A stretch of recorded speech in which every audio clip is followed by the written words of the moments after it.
네, 오늘 본문은 세례 요한의 죽음에 대해서 기록합니다. 우리는 그동안 이 저자인 마가가 예수님의 사역에 집중했던 것을 우리가 기억합니다. 그동안 예수님의 사역에 집중하던 저자인 마가가 왜 갑자기 죽은 세례 요한의 이야기를, 왜 세례 요한의 죽음의 이야기를 꺼내고 있는 것일까?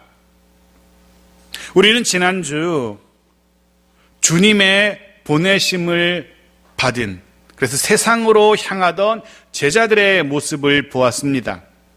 어쩌면 오늘 본문에 기록된 이 세례 요한의 이야기는 그렇게 보냄을 받아 세상에서 살아가야 하는 제자들의 모습은 어떠해야 하는지, 즉 제자라면 어떤 길을 걸어야 하는지, 흔히들 제자도라고 하죠. 어떤 삶이 제자의 삶인지, 제자는 어떤 길을 걸어야 하는지에 대한 이야기라고 할 수 있습니다. 네, 세례 요한의 이야기, 세례 요한의 죽음의 이야기는 즉 제자의 이야기, 제자의 삶에 대한 이야기라고 할 수 있습니다. 왜냐하면 주님은 제자들을 세상에 보내시면서 그들의 소유라든가 그들의 안락함이라든가 그들의 세상적인 야망이라든가 이런 거 다 내려놓도록 말씀하셨죠. 그거 다 내려놓으라고, 하나님만 의지하라고. 그런 의미에서 요한의 죽음은 제자도의, 제자로서 삶의 가장 윗단계, 최고의 경지라고도 보여집니다. 세례 요한, 그는 사명을 위해서 모든 것을 다 내려놓은 사람입니다. 그는 소유, 안락함, 야망 다 내려놓습니다. 심지어는 자신의 생명까지도 자신의 사명을 위해서 다 내어놓습니다. 그렇습니다. 세례 요한의 모습은, 참 제자의 모습은 어떠해야 되는지를 우리에게 보여주는 이야기라고 할 수 있습니다. 예수의 이름이 점점 유명해지기 시작합니다. 그런 예수에 대해서, 점점 유명해지는 예수에 대해서 이전에 자신이 죽였던 세례 요한이 죽은 자 가운데서 살아났다면서 착각하는, 그래서 두려워하는 헤롯의 이야기로 오늘 본문의 이야기가 시작됩니다. 오늘 이 말씀을 통해서 저와 여러분 모두에게 이 세례 요한의 죽음을 통해서 말씀하시는, 그리고 깨닫게 하시는 주의 은혜가 우리 모두에게 임하기를 간절히 소원합니다. 14절의 말씀을 보겠습니다. 같이 읽죠. 시작. 이에 예수의 이름이 드러난지라 헤롯 왕이 듣고 이르되 이는 세례 요한이 죽은 자 가운데서 살아났도다. 그러므로 이런 능력이 그 속에서 일어나느니라 하고, 이에 아마도 제자들의 사역의 결과를 이야기할 겁니다. 우리는 지난주 보았습니다. 주님께서 제자들을 둘씩 짝지어 보내셨고, 이들은 유대 전역으로 흩어져서 하나님 나라의 복음을 전합니다. 예수의 이름으로 수많은 귀신들을 쫓아내고 병자들을 고칩니다. 해서 그 결과로 예수의 이름이 이제는 갈릴리뿐 아니라 온 유대 전역으로 퍼져나가게 된 겁니다. 그 결과 갈릴리 지역의 권력의 최정점에 있었던 헤롯까지도 예수에 대한 이야기를 전해 듣게 되는 겁니다. 본문에 나오는 헤롯은 분봉왕이라 불리는 헤롯 안디바를 이야기합니다. 지도를 하나 보여드리겠습니다. 보십시오. 헤롯은 저렇게 초록색으로 표시된, 제가 빨간색으로 동그라미도 쳐놨죠. 갈릴리와 요단 동편 밑에 있는 베레아, 이 두 지역을 다스리던 분봉왕이었습니다. 분봉왕이란 땅을 4등분으로 나누어서 각각 4사람에게 통치를 맡깁니다. 그럼 이 사람들이 바로 분봉왕이라고 불리게 되는 겁니다. 로마는 이스라엘 인근을 4부분으로 나누어서 각각의 왕을, 분봉왕을 두고 그 땅을 통치하게 했습니다. 그 중에 갈릴리와 베레아를 다스리던 이가 바로 오늘 본문에 나오는 헤롯 안디바고, 저 위쪽에 빌립의 영지라고 보이죠?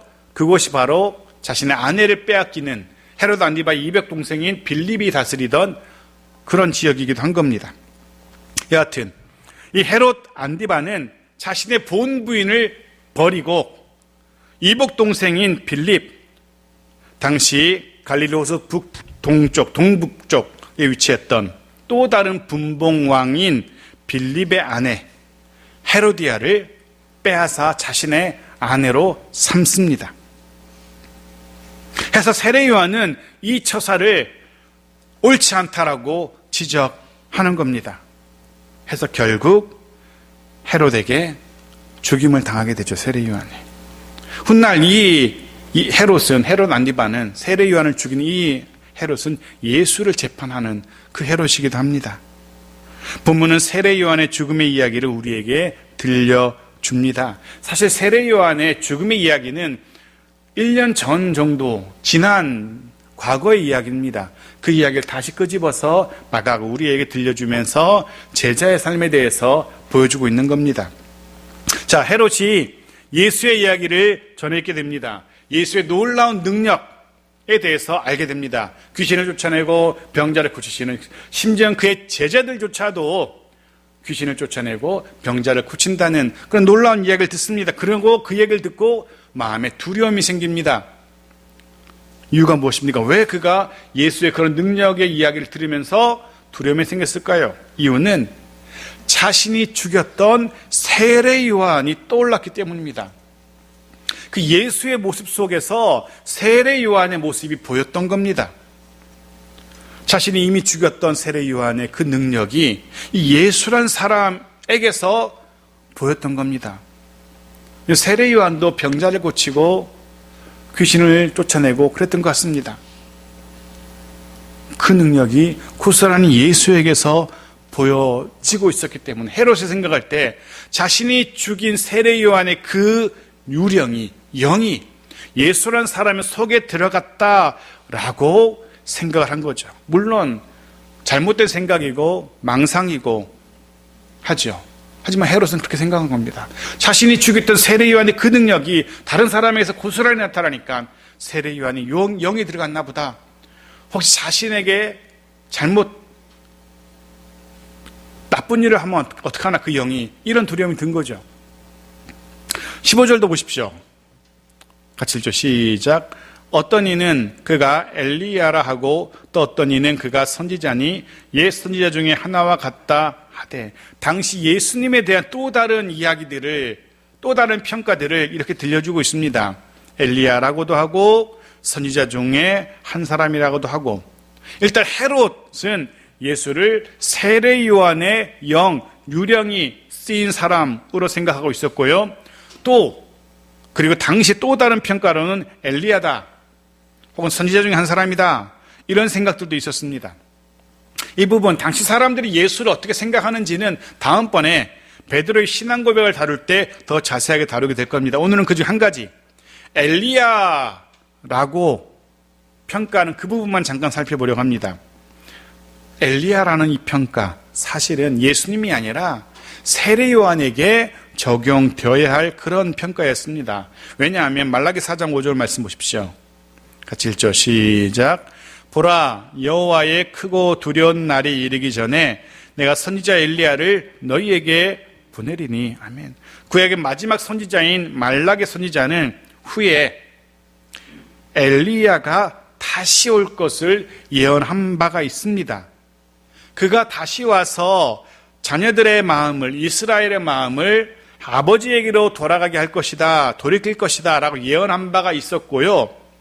근데 마태복음 7장 12절 말씀 보십시오. 같이 읽죠. 시작. 내가 너희에게 말하노니 엘리야가 이미 왔으되 사람들이 알지 못하고 임의로 대우하였도다. 인자도 이와 같이 그들에게 고난을 받으리라 하시니. 내가, 예수님을 말합니다. 예수님이 말씀하십니다. 엘리야가 이미 왔으되. 주님께서는 엘리야가 이미 왔다라고 말씀하십니다. 근데 사람들이 엘리야가 다시 왔다는 사실을 깨닫지 못하는 겁니다. 지금 예수님은 누구를 일컬어서 말라기 선지자가 예언했던 다시 온 엘리야라고 말하고 있는 걸까요? 세례 요한을 말하고 있는 겁니다. 예수님은 세례 요한이 다시 온 엘리야라고 말씀하신 겁니다. 그런데 세상 사람들은 그걸 모르고 있다는 겁니다. 세상 사람들은, 당시의 이스라엘 백성들은 세례 요한이 누구인지 제대로 알지 못했던 겁니다. 세례요한이 어떤 인물인지 알지 못했다는 겁니다. 여기서 하나 알 수 있는 것, 당시 사람들은 세례요한이 누군지도 알지 못했고, 더 나아가서 예수 그리스도가 누구인지도 제대로 알지 못하던 사람들이었다는 겁니다. 세례요한이 누군지도 모르고, 세례요한은 다시 온 엘리야인데 그것도 알지 못하고, 예수님이 누구인지, 그는 하나님이 보내신 독생자 그리스도인데 그것도 알지 못하고 아무것도 모르고 있다는 겁니다. 요쯤에서 마가는 다시금 마가복음의 독자들에게 그리고 우리에게 묻고 있습니다. 그 당시 사람들은 세례요한도 예수도 누군지 제대로 알지 못했는데, 그렇다면 너희들은 예수를 누구라 생각하느냐라고, 우리는 예수를 누구라 생각하는지 다시 우리에게 묻고 있습니다. 말씀을 읽으면서 또 들으면서 늘 고민하십시오. 이 질문, 너희는 예수를 누구라 생각하느냐, 이 질문에 대해서 늘 답을 고민해야 됩니다. 나에게 있어서 오늘을 살아가는 이 상황 속에서, 이 환경 속에서 살아가야 되는 내게 예수는 과연 누구일까, 어떤 존재일까, 늘 고민하면서 진짜 그 답을 구할 수 있는 우리들이어야 될 겁니다. 자, 16절입니다. 같이 읽죠. 시작. 헤롯은 듣고 이르되 내가 목벤 요한 그가 살아났다 하더라. 내가 목벤 요한이 살아났다. 네, 헤롯은 예수가 세례요한 유령이 함께하는 사람으로 본 겁니다. 이 표현 속에는 헤롯의 죄책감과 불안함이 묻어나고 있습니다. 혹 그 유령이 자신에게 해를 가하지는 않을까 하는 두려움. 물론 자신의 잘못에 대한 그런 회개의 표현은 결단관입니다. 단순한 두려움에 대한 표현일 겁니다. 그가 두려워할 수밖에 없었던 이유는 그가 죽인 세례요한, 죄 없는 자라는 사실을 자신도 알고 있었기 때문입니다. 의롭고 거룩한 사람이었다는 것을 자신도 알고 있었기 때문입니다. 그런 사람을 죽였는데 하필이면 그런 사람의 영이 누군가에게 보여줬고 그 영이 자신에게 해를 가할지도 모른다라는 그런 두려움이 들었던 겁니다. 자, 17절 말씀 보십시오. 17절 같이 읽죠. 시작. 전에 헤롯이 자기가 동생 빌립의 아내 헤로디아에게 장가 든 고로 이 여자를 위하여 사람을 보내어 요한을 잡아 오게 가두었더니, 전에 말씀드린 대로 시기적으로 약 1년 전쯤의 이야기입니다. 1년 전에 헤롯이 세례 요한을 오게 잡아 가둡니다. 잡아 가둔 이유는 19절에 더 정확하게 나옵니다. 18절 같이 읽죠. 시작. 이는 요한이 헤롯에게 말하되 동생의 아내를 취한 것이 옳지 않다 하였습니다. 바로 이 이유 때문입니다. 세례 요한은 헤롯의 이 불륜, 도덕적으로 용납할 수 없는 이 일을 죄라고 지적했던 겁니다. 비록 헤롯과 빌립이 배다른 동생이긴 했지만 동생은 동생입니다. 동생의 아내를 형이 빼앗은 겁니다. 그래서 세례 요한은 이 분봉왕이었던, 당시 지역을 다스리는 왕이었던 헤롯을 향해서 동생의 아내를 빼앗은 것은 죄다라고 선포했던 겁니다. 그 죄를 지적했던 겁니다. 물론 당시의 로마의 법으로는 허용이 되는 그런 일이었습니다. 동생의 아내를 빼앗아 아내를 삼는 것, 로마의 법으로는 문제가 되지 않습니다. 심지어 로마라는 나라는요, 친남매까지도 결혼을 하던 그런 성적으로 타락한 나라였습니다. 그러니 이복 형제의 아내를 빼앗아 결혼하는 것쯤은 전혀 문제가 되지 않는 그런 일이었습니다. 하지만 하나님의 율법은, 하나님의 법은 이런 일을 엄격하게 금하고 있죠. 레위기 20장 21절 말씀 보십시오. 같이 읽죠. 시작. 누구든지 그 형제의 아내를 데리고 살면 더러운 일이다. 그가 그의 형제의 하체를 범함이니 그들에게 자식이 없으리라. 그렇습니다. 더러운 일이라, 죄입니다. 세례 요한은 당시에 허용되던 로마의 법이 아니라, 세상법이 아니라 하나님의 시각으로, 하나님의 법으로, 그 하나님의 법에 의해서 헤롯을 향해서 죄라고 그 행위를 지적하고 있는 겁니다. 하나님의 법에 따라서 죄인이라고 그렇게 선포하고 있었던 겁니다. 비록 분봉왕이라 할지라도, 당시 갈릴리와 베레아를 통치하던 최고 권력자라 할지라도 마땅히 하나님의 법에 순종해야 한다고, 마땅히 하나님을 두려워해야 한다라고 그렇게 선포하고 있는 겁니다. 늘 하나님 중심으로 살았던 세례 요한이기에, 하나님 중심으로 생각하고 하나님의 중심으로 행동하는 세례 요한이었기에 너무나 당연한, 지극히 당연한 그런 죄 지적일 겁니다. 우리도 늘 주의하고 늘 신경 써야 됩니다. 우리의 모든 삶의 현장 속에서 하나님의 법을 어기지 말아야 합니다. 분명 세상의 법 지키는 것 굉장히 중요합니다. 그거 지키지 않으면 벌금을 내거나 형을 살거나 하게 되겠죠. 하지만 그보다 더 중요하게 하나님의 법을 더더욱 주의해서 지켜야 됩니다. 우리는 세상에서 살아가고 있지만 또 다른 하나님 나라의 백성들이기 때문에 그렇습니다. 그래서 하나님의 법도 우리는 늘 주의해야 되는 겁니다. 근데 사실 생각해보면 이런 세례 요한의 지적, 헤롯을 향해서 죄라고 지적하는 세례 요한의 지적, 선포, 결국 쉬운 일이 아니라는 것을 금방 알 수 있습니다. 입장을 바꿔서 생각해 보십시오. 상대가 누굽니까? 비록 분봉왕이지만 그 지역에서는 최고 권력자 왕입니다. 적어도 갈릴리와 베레아에선 이 사람이 최고 권력자, 생사 여탈의 권한을 가지고 있습니다. 세례 요한을 목베어 죽인 것처럼 그렇게 죽일 수 있는 것을 우리가 알고 있는 겁니다.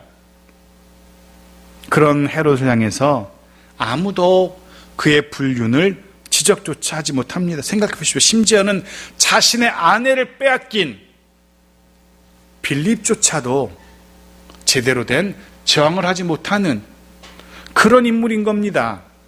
그런데 감히 세례 요한이 입을 열어서 헤롯의 죄를 지적했던 겁니다. 결국 이 일로 우리가 예상하는 것 같이 당시 모든 사람이 예상할 수 있었던 것처럼 옥에 갇히게 되고 목숨을 잃게 되죠. 분명 세례 요한의 이 선포는 죄를 죄라고 지적하는 이 선포도 쉬운 선포가 아니었던 겁니다. 너무나 뻔하게 불이익이, 희생이 예상되는 그런 선포였던 겁니다.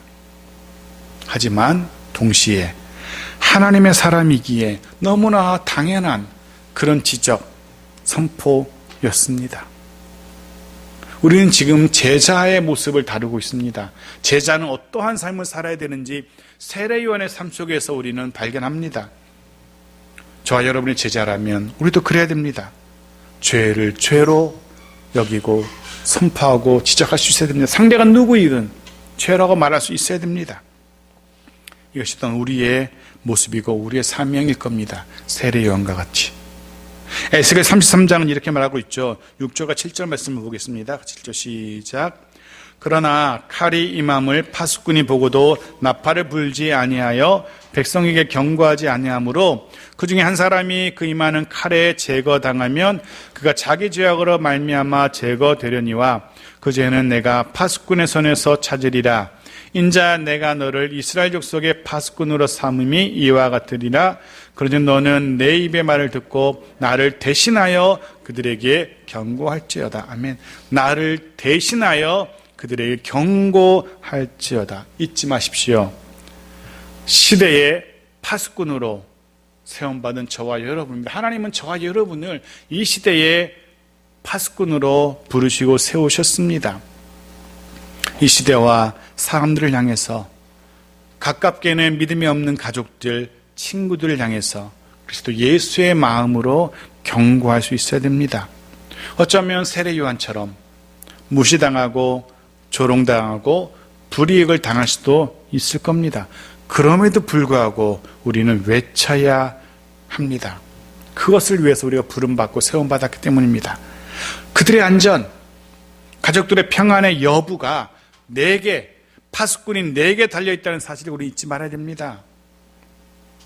우리의 공동체가, 가정이, 일터가 평안할 수 있는 비결은 바로 저와 여러분의 책임입니다. 파수꾼으로 부름받은 저와 여러분의 책임입니다. 속으로만 생각하십시오. 속으로. 너희들이, 당신들이 이렇게 무사히 지내는 건 다 내 탓이야. 내 덕분이야. 라고 생각하십시오.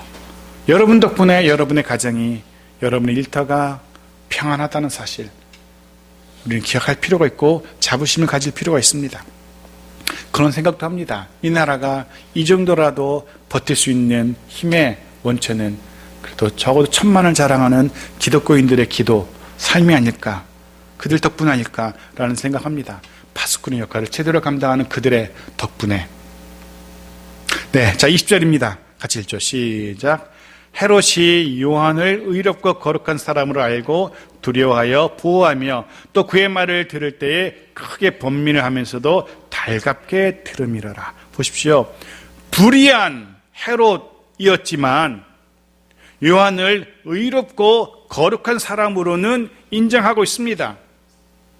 요한이 거룩하고 의로운 사람인 줄 알았기 때문에 요한의 말, 요한의 지적 들을 때에 마음은 괘씸하고 불만이 있고 이거 그냥 가만두면 안 되겠다, 괘씸하게 여겼지만 요한이 말할 때 입 닥쳐 뭐 이렇게 하지 않았다는 겁니다. 자신을 향해서 지적하지 못하도록 그를 어떻게 하지 않았다는 겁니다. 왜? 요한은 의로운 사람으로, 거룩한 사람으로 그걸 알고 있었기 때문에, 요한의 말이 틀린 것이 아니라는 것을 헤롯 자체도, 그 자신도 알고 있었기 때문에 그렇습니다. 여기서 짚고 넘어가야 될 중요한 사실 하나, 이 시대의 그리스도인들도 그래야 된다는 겁니다. 무엇이냐면 비록 불의하고 불법한 사람들 세대 속에 살아가지만 그런 세대, 그런 세상 사람들조차도 인정할 수밖에 없는 그런 우리 그리스도인들이어야 하지 않을까라는 그런 깨달음인 겁니다. 불의한 헤롯조차도 세례 요한을 의롭고 거룩한 사람으로 인정할 수밖에 없었던 것처럼 불의한 세상이지만 그 속에서 의로운 자로, 거룩한 자로 인정받을 수 있는 저 여러분이기를 소원합니다. 해서 성경에 기록된 대로 세상이 어찌할 수 없는 우리들이기를 축복합니다. 불법한 사람들 속에서 하나님의 법대로 살아가는 우리들이기를 소원합니다. 해서 결국 불법한 그들도 우리의 의로움을, 우리의 믿음을 인정하게 되어지는 그런 우리의 구별된 삶이기를 주의 이름으로 축복합니다. 그리고 이어지는 나머지 세례 요한의 죽음에 대한 자세한 이야기는 굳이 이야기하지 않으려고 합니다. 성경 읽어보면 금방 알 수 있는 내용이기 때문에 건너뛰고요. 27절입니다. 같이 읽죠. 시작. 왕이 곧 시위병 하나를 보내어 요한의 머리를 가져오라 명하니 그 사람이 나가 옥에서 요한을 목베어. 네, 결국 죄를 죄라고 지적했던 세례 요한이 죽임을 당합니다. 마태복음 11장에서 주님은 세례 요한을 이렇게 평가하셨죠. 여자가 낳은 자 중에 이보다 큰 자가 일어남이 없도다. 즉 여자가 낳은 사람 중에 이 사람이 최고 큰 사람이라는 겁니다. 제일 위대한 사람이라는 겁니다. 그런 세례 요한이, 불의한 헤롯조차도 의롭고 거룩한 자라고 인정한 세례 요한이 결국 죽임을 당한 겁니다. 분명 조금은 허망해 보이는 그의 죽음입니다. 그의 죽음을 바라보면서 이런 생각을 제일 먼저 하게 됩니다. 말조심 좀 하지. 조금만 말조심하지. 조금만 행동을 조심했더라면 이렇게 의롭고 거룩한 자가 이렇게 어이없게 죽지는 않았을 텐데 한 발만 물러서지, 한 번만 참지, 이런 생각. 그러면 적어도 더 위대한 일들을 이 땅에 살 수 있지 않았을까? 어쩌면 더 위대한 하나님의 사역자로 기록될 수 있지 않았을까? 그런 생각도 해보게 됩니다. 한 번만 물러서면 더 길게, 더 위대한 하나님의 일들을 할 수도 있었을 텐데 한 걸음만 물러서고 한 번만 눈을 감았으면 하나님의 나라를 위해서 더 많은 일들을 할 수도 있었을 텐데, 그런 생각이 들기도 합니다.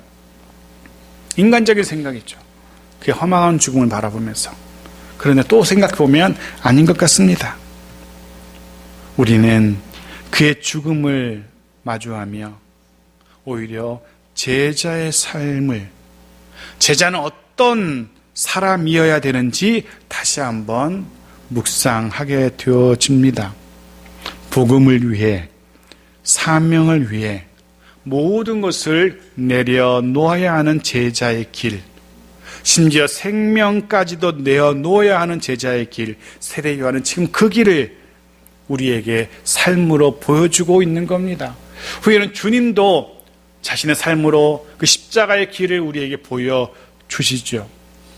그런 의미에서 세례 요한의 죽음을 바라보면서 우리는 이 세례 요한이 참 주님을 많이도 닮았다라는 깨달음을 얻게 됩니다.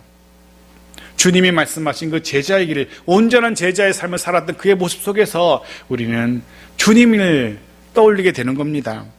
이런 겁니다. 보십시오. 세례 요한, 그는 어머니의 태중이 잉태될 때부터 그의 사역, 그의 죽음, 그 전반적인 삶에서 주님을 닮아 있습니다. 처음 그가 잉태될 때 세례 요한의 어머니 엘리사벳, 역시 천사의 방문을 받고 아이를 가진 걸 알게 되죠. 마치 마리아가 어린 예수를 잉태했다는 것, 천사를 통해서 알게 된 것처럼 세례 요한 역시 주님처럼 세례를 베풀며 사역을 시작하죠. 세례 요한 역시 주님처럼 결국 무죄한 자임에도 불구하고 불법한 죽임을 당하게 됩니다. 여러 면에서 세례 요한은 주님을 생각나게 합니다. 얼핏 보면 그의 죽음은, 세례 요한의 죽음은 참 비참해 보이고 허망해 보이는 죽음처럼도 보입니다. 그는 하나님의 보내심을 받았던 하나님의 사람이었습니다. 하나님의 부르심을 받아 평생을 살았던 요한입니다. 하지만 그런 그의 삶은 어떻습니까? 어떤 보상도 그는 누리지 못합니다. 그는 단 한 번도 좋은 것 먹어보지 못합니다. 단 한 번도 편안한 곳에서 삶을 살아보지 못합니다. 그는 단 한순간도 세상의 쾌락, 즐거움 누려보지 못합니다. 그것이 제자의 삶인 것 같습니다. 억울할 수도 있을 것 같습니다. 하나님의 보내심을 받아서 하나님의 뜻대로 살아가는 제자의 삶이 이래야만 되는가? 하나님이 좀 너무 심하신 거 아니야? 이런 생각도 들기도 합니다. 제자가 이런 삶을 살아야 된다면 나는 좀 힘들 것 같아, 이런 생각도 들지 모르겠습니다. 하지만 우리는 압니다. 장차 우리가 하나님 나라에서 어떤 것들을 누리게 될지, 제자의 삶을 살았던 세례 요한이 어떤 것을 누리고 있을지 우리는 알고 있습니다. 로마서 8장 18절 말씀 보십시오. 같이 읽죠. 시작. 생각하건대 현재의 고난은 장차 우리에게 나타날 영광과 비교할 수 없도다. 장차 우리에게 나타날 영광과 비교할 수 없습니다. 이 땅에서 제자의 삶을 살기 위해서 이 땅에서 누리지 못했던 것들, 이 땅에서 포기했던 것들, 그거 아쉬워할 필요가 없다는 겁니다. 그것과는 비교도 할 수 없는 것들이 저와 여러분을 위해서, 적어도 제자의 삶을 살아가는 저와 여러분을 위해서 이미 준비되어 가고 있다는 사실 기억할 필요가 있습니다. 그 영광을 바라보며 수많은 하나님의 선지자들이, 수많은 주님의 제자들이 이 땅에서의 고난의 시간을 믿음으로 인내하며 견디며 살았습니다. 우리는 압니다. 그들이 흘린 눈물이, 그들이 흘린 눈물의 씨앗이, 그 씨앗의 결실이, 결과가, 삶의 열매가 바로 이 땅에서 저와 여러분으로 나타나고 있다는 것 우리는 알고 있습니다. 시편 126편 5절의 말씀이 떠올랐습니다. 이 구절 읽고 말씀을 정리하겠습니다. 같이 읽죠. 시작. 눈물을 흘리며 씨를 뿌리는 자는 기쁨으로 거두리로다. 아멘. 사랑하는 성도 여러분, 이 시대에 복음을 위해서, 사명을 위해서, 그리스도인답게 믿음으로 살기 위해서 우리가 흘리는 눈물, 우리가 뿌린 눈물의 씨, 저는 확신합니다. 분명 우리의 그 눈물이, 눈물로 뿌린 씨앗이 우리의 자녀 세대에서는 열매를 거두게 될 것이라고 확신합니다. 우리의 자녀들이 풍성한 결실을 누리게 될 겁니다. 어쩌면 우리는 누리지 못한다 할지라도 우리의 다음 세대는 분명히 누리게 될 겁니다. 기쁨으로, 감사함으로 그 열매를 거두게 될 겁니다. 그러니 내가 뿌린 것에 대해서 너무 억울해할 것 없습니다. 오히려 감사해야 될 겁니다. 이런 의미에서 우리가 눈물을 흘린 것으로 인해서 제자의 삶을 살기 위해서 뿌린 그 눈물의 씨앗으로 인해서 우리는 그것과 비교도 안 되는 더 크고 좋은 것들이 우리에게 예비되어 있습니다. 그리고 우리의 자녀들에게는 이 땅에서 우리가 뿌린 것들의 열매를 거두게 될 겁니다. 2배로 누리게 되는 거죠. 우리에게는 예비된 영광이 있고 우리의 자녀들에게는 우리가 뿌린 것의 결실을 거두게 될 것이고 갑절로 갚아주시는 주님의 은혜를 우리가 누리게 되는 겁니다. 그러니 감사해야 되는 겁니다. 바라기는 힘겨운 제자의 삶, 그리스도인다운 삶, 그저 이를 악물고 견디고 버텨만 내는 것이 아니라 그래서 감사함으로, 감사 가운데 인내하며 감사가 있는 그런 복된 저와 여러분의 삶이기를 축복합니다. 말씀을 마칩니다. 오늘 우리는 의롭고 거룩한 자였던, 참된 제자였던, 사명자였던 세례 요한의 죽음을 보았습니다. 그는 하나님의 법에 따라 이 땅을 살다 갔습니다. 그는 마지막 순간까지 시대 파수꾼의 사명을 잘 감당했습니다. 비록 세상 사람들이 말하는, 세상 사람 모두가 원하는 부귀 영화는 누리지 못했지만, 하지만 우리는 압니다.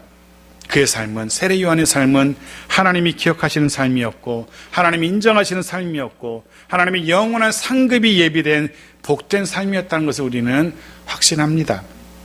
그래서 사랑하는 성도 여러분, 저와 여러분의 삶이 또한 그와 같은 의롭고 거룩한 삶이기를, 주님께서 기대하시는 참된 제자의 삶이기를 축복합니다. 분명 세상이 말하는 부귀 영화 누리지 못한다 할지라도 적어도 하나님이 인정하시는 그런 복된 삶이기를 축복합니다. 이번 한 주 특별히 하나님의 그런 복주심, 하나님의 갚으심, 열매 맺게 하심이 있는 그런 우리들의 한 주간이기를, 그리고 우리의 가정과 일터이기를 주의 이름으로 축복합니다.